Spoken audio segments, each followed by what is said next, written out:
Bom, aqui, né, como sempre, tentando ser breve, justo, prático, inteligente.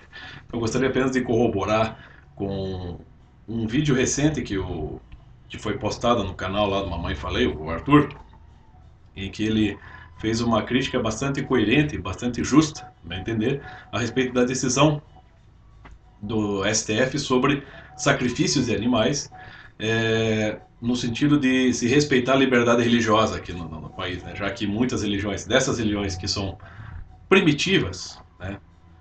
Vamos dizer assim, e cujos rituais, vamos dizer assim, se dão na base de sacrifícios de seres, né, vivos, né? Muitos deles no passado sacrificavam seres humanos, né? Então, dado que existe essa liberdade e que existe a ideia de que essas religiões, como ele diz, de configuração africana, né, ou seja, de origem africana, cujo arcabouço está na África, são muito oprimidas, né? Então foi liberado, vamos dizer assim, foi permitido, né, o sacrifício de animais nesses casos, sendo que, conforme a própria análise do Arthur, que eu achei bastante inteligente, isso pode abrir, vamos dizer assim, da margem para que muitas pessoas que realmente praticam, por exemplo, matar animais é crime. Uma coisa é o abate dos animais. Outra coisa é você o abate dos animais para produzir alimentos. Outra coisa é também o abate dos animais, de um animal para se defender. A caça, né? Você tem a caça para não se caça para comer, né? Mas agora os maus tratos com os animais que constituem crime, inclusive existem muitas leis regularizando uma série de situações aqui no Brasil. Tudo isso está sendo deixado de lado. Tudo isso está sendo desrespeitado com esta decisão do STF. É claro que as denúncias vão continuar, mas muita gente pode, vamos dizer assim, querer abusar, maltratar animais, sob a justificativa de que, né, vamos dizer assim, podendo usar uma narrativa de que pertence a tal ou qual religião primitiva, vamos dizer assim, e que justifique aquele maltrato, porque, no fundo, ele estava só sacrificando animais, né, para o seu Deus, né, o seu suposto Deus. A questão é a seguinte, né, quando a gente, por exemplo, se você lê o livro do grande René Girard, que é o Violência Sagrada, um dos grandes livros já escritos aí sobre a questão religiosa, sobre antropologia, você vê que em tempos imemoriais, né, onde, né, você não havia não se haviam leis definidas, né, vamos dizer, o estabelecimento das leis estava se processando e a coisa foi dolorosa mesmo, se tentava apaziguar uma série de situações por meio de sacrifícios de animais. Né? Por exemplo, um cara lá de uma tribo matou o cara de uma outra tribo.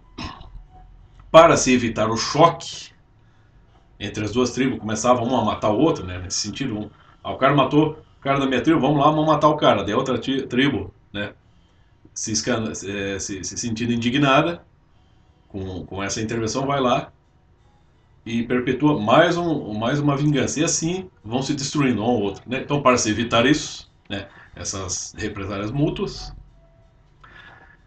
se convocava uma reunião e se sacrificava um animal para se tentar apaziguar, se chegar a um acordo.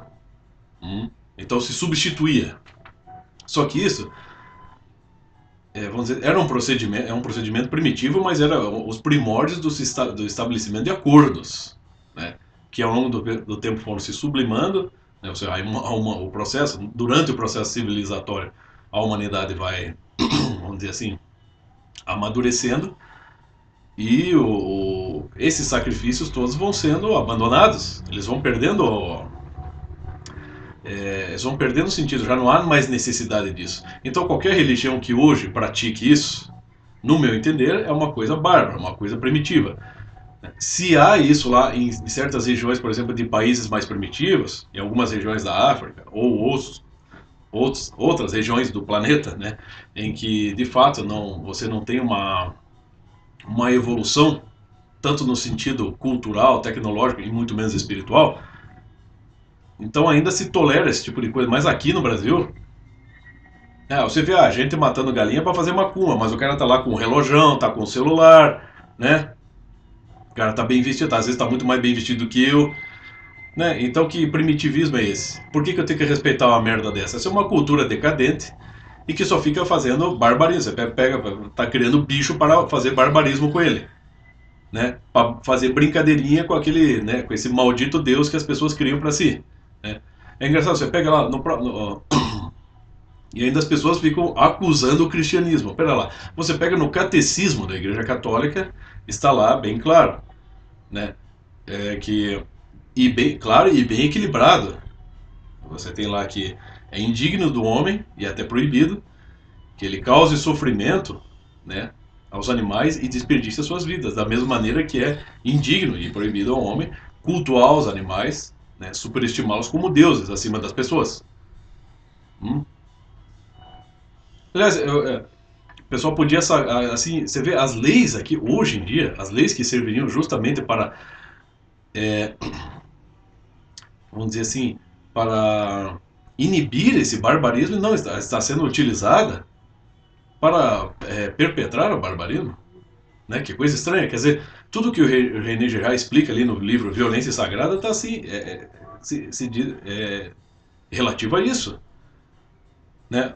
O estado atual das leis, no seu processo de evolução e amadurecimento, ele já deveria, na verdade, extinguir esse tipo de coisa. Proibir e extinguir, porque vamos dizer assim, dentro aqui da civilização ocidental não há necessidade disso.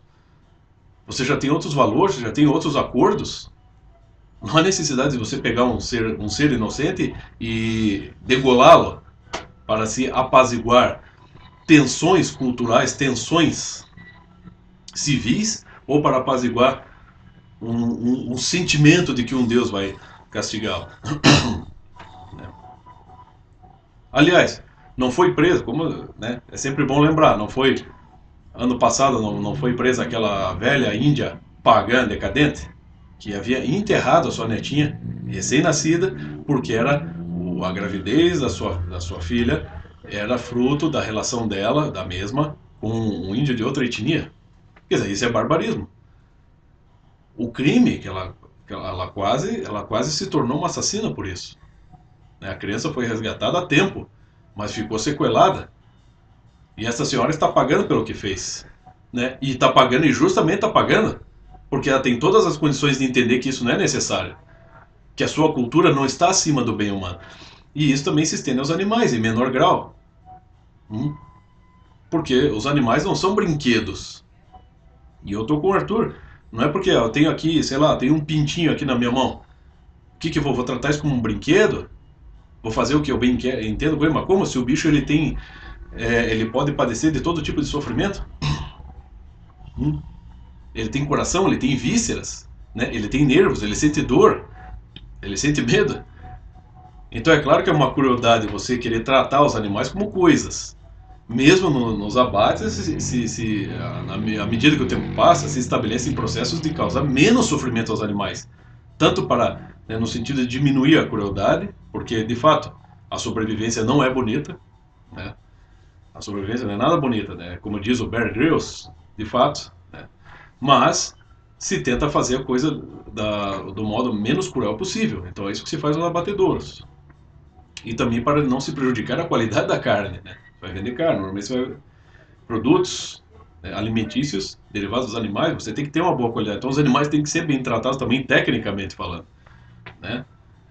Então você vê no livro A Alma do Mundo do Roger Scruton, quando ele diz que os animais não podem reivindicar direitos como seres humanos, o que não quer dizer que nós devemos tratar os animais como bem entendamos. E ele está super certo, né? Então não se trata de se estabelecer um movimento ecológico que vai querer colocar a natureza acima do ser humano.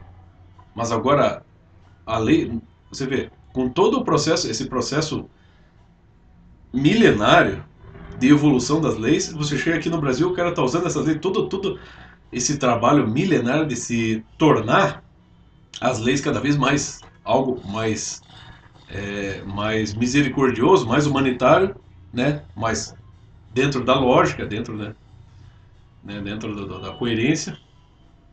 E os caras estão usando isso para voltar a um barbarismo, que é desnecessário.